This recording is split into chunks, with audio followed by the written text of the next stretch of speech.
ভেবেছিলাম 2026 সালে হবে আসল ভোট, কিন্তু 2026 সালে হয়েছে ম্যানেজ ভোট। 2014 সালে হয়েছিল বিনা ভোট, 2018 সালে হয়েছিল রাতের ভোট, 2024 সালে আমরা দেখেছিলাম ডামি ভোট।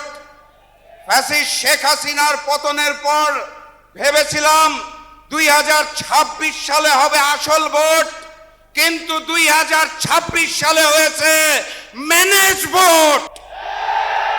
লন্ডন থেকে ওই মুফতি সাহেব এসে জনগণের সমর্থন আদায় করতে না পেরে প্রশাসনকে ম্যানেজ করে, ডিপ স্টেটকে ম্যানেজ করে, কমিশনকে ম্যানেজ করে, সরকারকে ম্যানেজ করে ম্যানেজ ভোট আয়োজন করেছে।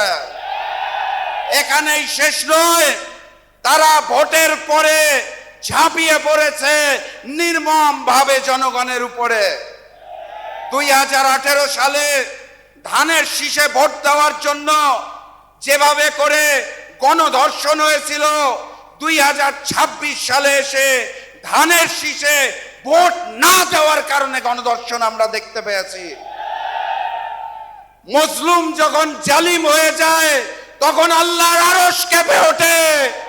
আমি লন্ডনের মুফতি আর নতুন জালেমকে বলতে চাই, মজলুমরা হারতে জানে না, মজলুমরা কাঁদতে জানে না, মজলুমরা থামতে জানে না।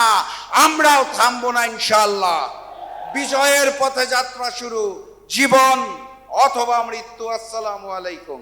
বিসমিল্লাহির রহমানির রহিম।